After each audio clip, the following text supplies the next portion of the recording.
say enough about this team. And Cerrone, we mentioned this yesterday.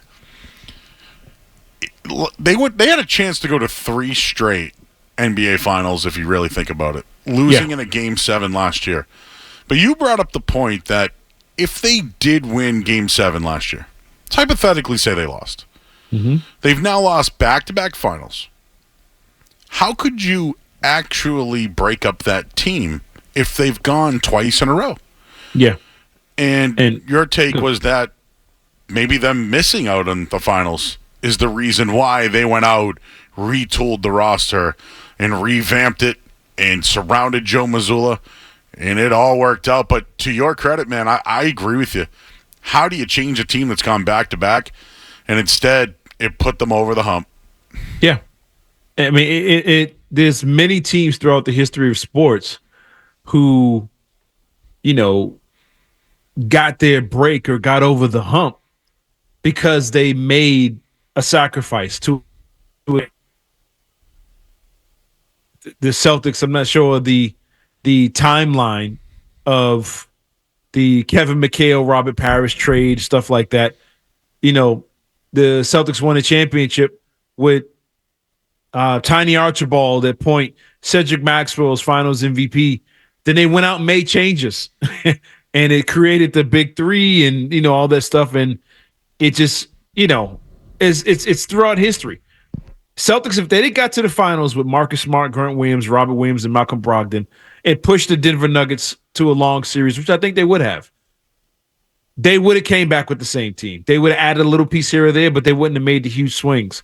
Them losing that and the way they did, I thought it really forced the issue and forced Brad Stevens and all those guys to make moves.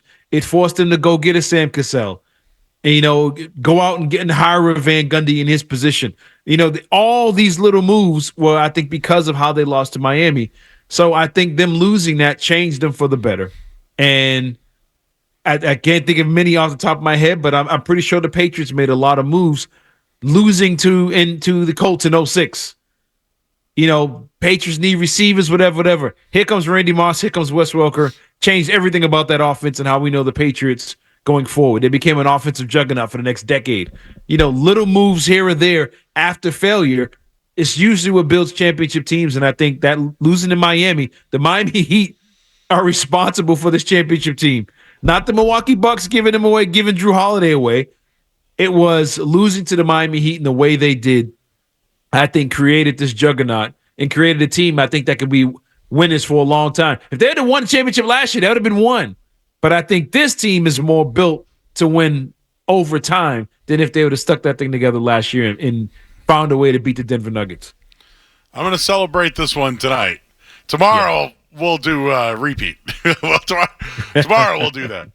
But, man, that whole thought of potentially 3 straight NBA Finals, splitting up the team that would have gone there multiple times and doing it. Brad Stevens, and I will give Wick Grossbeck some credit. He got the trophy, and he immediately thanked Joe Mazzulla.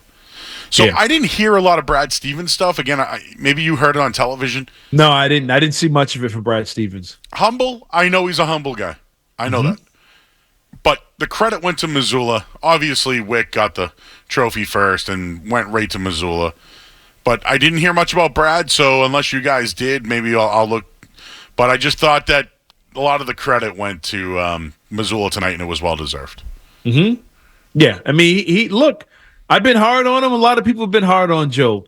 Whatever he was putting out there, they believed in. They believed in him and bought in. In today's sports, getting a locker room full of grown men that make $1 billion combined to get them to buy in and listen to you, even if you say, hey, run through that concrete wall, eventually you're going to go through it. Okay, coach, I'll do it. To get guys to do that, a young team, these guys are young, to get them to do it, to get them to play team ball, not be selfish, to, get guys to play hard on both ends.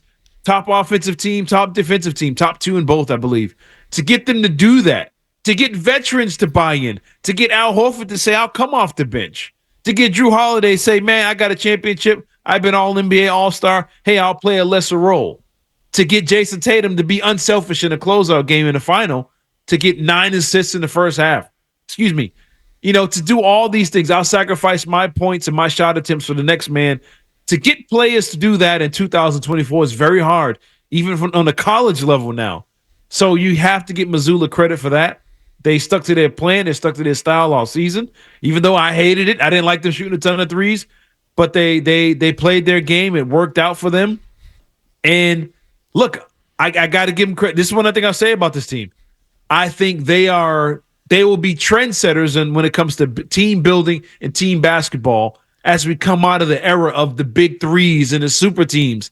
And I think now you're going to see teams build more of a team style because it's a copycat league and everybody's going to copy the champion and try and play a team style of basketball. And I hope it does go to that because I think it's a better brand of basketball than the one-man army or the veteran super team with a bunch of stars that we've seen over the last decade.